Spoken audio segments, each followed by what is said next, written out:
Ya, ini kan bukan hanya masalah kehadiran ya, tapi persiapan, dokumen, jawaban, gitu. Sehingga nanti pada saat dan itu sudah disampaikan secara tertulis, gitu, oleh Dirkrim, sudah sampaikan secara tertulis ke Pengadilan Negeri untuk minta penundaan. Setelah nanti kemudian berikutnya ya kami usahakan ya, sesuai dengan timeline atau schedule yang sudah dijadwalkan, mudah-mudahan akan hadir. Gitu. Pak, Oke. kalau bis merah putih tadi sempat dibahas nggak sih Pak soal yang lagi rame soal pengadaan mobil dari India itu? Ya saya kira udah direspon sama pemerintah kan, gitu. Ya kami sifatnya kita melihat apa selama itu masih sifatnya potensi belum ada kan kami punya ada namanya risk assessment opsi atau RCA risk option assessment. Nah dari situ kan nanti kalau memang ada ini semua kita bicaranya atau konteksnya adalah pencegahan sehingga jangan sampai terjadi permasalahan. Kalau yang tadi itu, saya lihat pemerintah sudah merespon, dengan pemerintah sudah merespon, kita tunggu lagi langkah berikutnya. Saya kira pemerintah sudah tahu apa yang terbaik untuk menjaga agar program strategis ini bisa berjalan dengan baik dan berguna bermanfaat untuk seluruh masyarakat. Terima kasih. Hasil kedua. Ya, ini kan bukan hanya masalah kehadiran ya, tapi persiapan, dokumen, jawaban, gitu. Sehingga nanti pada saat dan itu sudah disampaikan secara tertulis, gitu, oleh Dirkrim, sudah sampaikan secara tertulis ke Pengadilan Negeri untuk minta penundaan. Setelah nanti kemudian berikutnya ya kami usahakan ya, sesuai dengan timeline atau schedule yang sudah dijadwalkan, mudah-mudahan akan hadir. Gitu. Pak, Oke. kalau bis merah putih tadi sempat dibahas nggak sih Pak soal yang lagi rame soal pengadaan mobil dari India itu? Ya saya kira udah direspon sama pemerintah kan, gitu. Ya kami sifatnya kita melihat apa selama itu masih sifatnya potensi belum ada kan kami punya ada namanya risk assessment opsi atau RCA risk option assessment. Nah dari situ kan nanti kalau memang ada ini semua kita bicaranya atau konteksnya adalah pencegahan sehingga jangan sampai terjadi permasalahan. Kalau yang tadi itu, saya lihat pemerintah sudah merespon, dengan pemerintah sudah merespon, kita tunggu lagi langkah berikutnya. Saya kira pemerintah sudah tahu apa yang terbaik untuk menjaga agar program strategis ini bisa berjalan dengan baik dan berguna bermanfaat untuk seluruh masyarakat. Terima kasih. Hasil kedua. Ya, ini kan bukan hanya masalah kehadiran ya, tapi persiapan, dokumen, jawaban, gitu. Sehingga nanti pada saat dan itu sudah disampaikan secara tertulis, gitu, oleh Dirkrim, sudah sampaikan secara tertulis ke Pengadilan Negeri untuk minta penundaan. Setelah nanti kemudian berikutnya ya kami usahakan ya, sesuai dengan timeline atau schedule yang sudah dijadwalkan, mudah-mudahan akan hadir. Gitu. Pak, Oke. kalau bis merah putih tadi sempat dibahas nggak sih Pak soal yang lagi rame soal pengadaan mobil dari India itu? Ya saya kira udah direspon sama pemerintah kan, gitu. Ya kami sifatnya kita melihat apa selama itu masih sifatnya potensi belum ada kan kami punya ada namanya risk assessment opsi atau RCA risk option assessment. Nah dari situ kan nanti kalau memang ada ini semua kita bicaranya atau konteksnya adalah pencegahan sehingga jangan sampai terjadi permasalahan. Kalau yang tadi itu, saya lihat pemerintah sudah merespon, dengan pemerintah sudah merespon, kita tunggu lagi langkah berikutnya. Saya kira pemerintah sudah tahu apa yang terbaik untuk menjaga agar program strategis ini bisa berjalan dengan baik dan berguna bermanfaat untuk seluruh masyarakat. Terima kasih. Hasil kedua. Menteri Investasi dan Hilirisasi sekaligus CEO Danantara Rosan Roslani mengungkapkan sebanyak 12 investor dan CEO top Amerika Serikat siap menanamkan investasi besar-besar di Indonesia. Ya, Presiden Prabowo Subianto beserta jajaran Menteri Perekonomian melakukan pertemuan bisnis secara khusus dengan sedikitnya 12 CEO global perusahaan investasi top dunia. Menteri Investasi dan Hilirisasi menegaskan pertemuan dengan 12 pimpinan perusahaan investasi global tersebut sebagai upaya memperkuat kemitraan investasi strategis, di mana para CEO dan presiden perusahaan investasi terkemuka dunia tersebut tercatat memiliki total aset kelolaan atau aset under management yang mencapai 16 triliun dolar Amerika Serikat.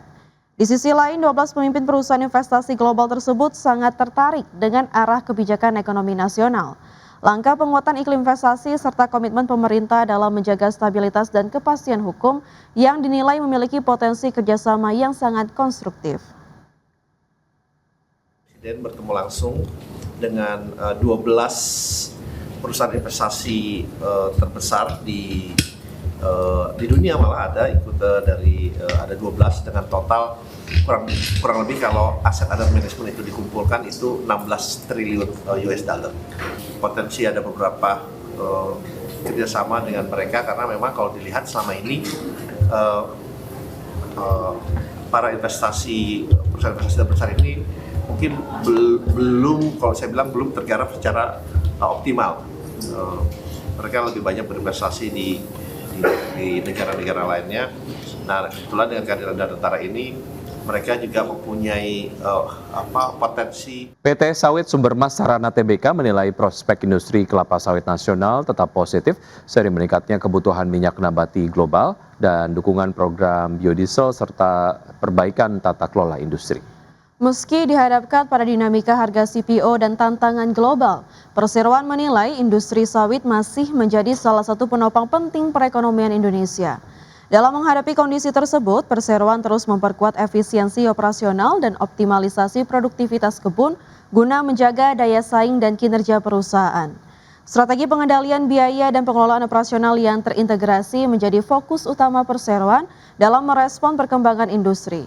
Direktur Utama PT Sawit Sumbermas Sarana Tbk, Jap Hartono mengatakan penerapan praktik perkebunan yang bertanggung jawab serta kepatuhan terhadap regulasi menjadi landasan dalam mendorong pertumbuhan usaha yang berkelanjutan. Manajemen meyakini dengan strategi yang adaptif dan fondasi bisnis yang solid, Perseroan optimistis dapat terus menciptakan nilai tambah bagi pemangku kepentingan serta berkontribusi positif terhadap perkembangan industri sawit nasional.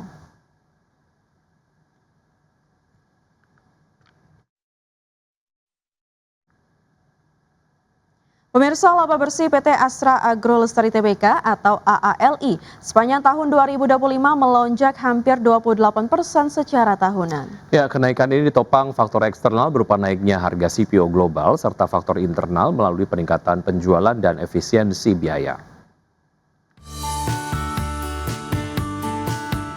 PT Astra Agro Lestari Tbk mencatat laba bersih yang dapat diatribusikan kepada pemilik entitas induk sebesar 1,15 triliun rupiah pada 2025, tumbuh 27,83% dibandingkan tahun sebelumnya. Pertumbuhan laba ini sejalan dengan kenaikan pendapatan perseroan yang mencapai 28,65 triliun rupiah, naik 31,3% secara tahunan. Kontribusi terbesar masih berasal dari penjualan minyak sawit mentah atau CPO dan turunannya, yang mencapai 25,52 triliun rupiah.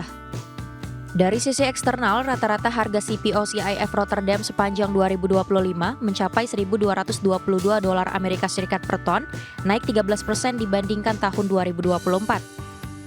Sementara dari sisi internal, penjualan CPO dan turunannya naik 13,3%, serta penjualan kernel dan turunannya tumbuh 15,8%. Perseroan juga melakukan efisiensi biaya melalui inovasi teknologi untuk menjaga profitabilitas. Di samping itu, AALI memilih melunasi seluruh pinjaman bank jangka pendek dan panjang sehingga posisi utang menjadi nihil. Langkah ini berdampak pada penurunan cost of debt dan mendorong kenaikan laba per saham menjadi Rp764,65 per saham pada 2025.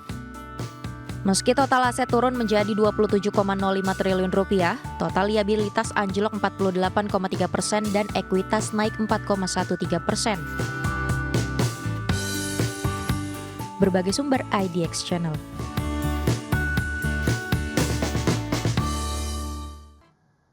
Sementara itu, Wakil Menteri Keuangan Suhasil Nazara menyatakan penerimaan pajak Januari 2026 ditopang oleh penerimaan pajak pertambahan nilai serta penurunan restitusi. Adapun per Januari 2026, realisasi penerimaan pajak tembus Rp116,2 triliun, naik 30,7% secara tahunan. Wakil Menteri Keuangan Suhasil Nazara menyatakan penerimaan pajak Januari 2026 ditopang oleh penerimaan pajak pertambahan nilai serta penurunan restitusi. Suhasil merinci penerimaan PPN dan pajak penjualan atas barang mewah secara bruto tumbuh 7,7% dengan realisasi 82,6 triliun. Sementara dari sisi restitusi, terjadi perbaikan manajemen restitusi yang membuat terjadinya penurunan hingga 23%. Adapun secara neto, terjadi pertumbuhan penerimaan pajak sebesar 30,7% dari realisasi 88,9 triliun pada Januari tahun 2025 menjadi 116,2 triliun pada Januari 2026. Sedangkan secara bruto, penerimaan pajak tumbuh 7% dari 159,1 triliun pada Januari 2025 menjadi 170,3 triliun pada 2026. Penerimaan pajak kita di bulan Januari itu tumbuh dengan sangat solid. Ya.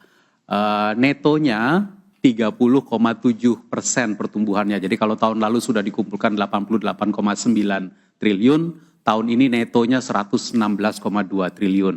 Kalau kita lihat bruto dan restitusinya, maka brutonya itu tumbuh 7% dan ini adalah bagus sekali karena kita tahu pertumbuhan ekonomi kita di Q4 kemarin 5,39%, lalu kemudian ada inflasi 3%. Jadi ini mendekati kepada pertumbuhan ekonomi nominal. Sementara itu komponen pajak yang mengalami kontraksi yakni pajak penghasilan badan turun 4% dengan realisasi 20,6 triliun, PPh orang pribadi dan PPh 21 terkontraksi 20,1% senilai 13,1 triliun, terakhir PPh final, PPh 22 dan PPh 26 turun 10,6% dengan realisasi 26,7 triliun rupiah. Tim Liputan, IDEX Channel.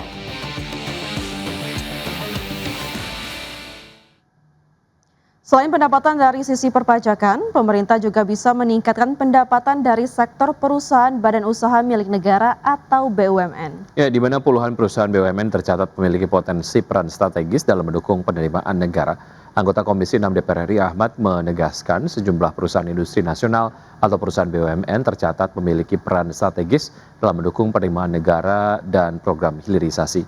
Untuk itu Komisi 6 meminta pemerintah terus mendorong kontribusi BUMN secara maksimal dalam program-program unggulan pemerintah. Mulai dari mewujudkan ketahanan pangan, ketahanan energi, program hilirisasi, hingga program-program strategis nasional lainnya yang akan berdampak pada pertumbuhan ekonomi nasional dan peningkatan kesejahteraan masyarakat. Sehingga dengan demikian kehadiran suatu perusahaan itu dapat bermanfaat di masyarakat. Di samping tentunya CSR-nya, artinya keuntungan perusahaan itu dapat dikembalikan kepada masyarakat dalam bentuk program pemberdayaan, pada untuk UMKM, pertanian, peternakan, segala macamnya, sehingga juga mereka punya tanggung jawab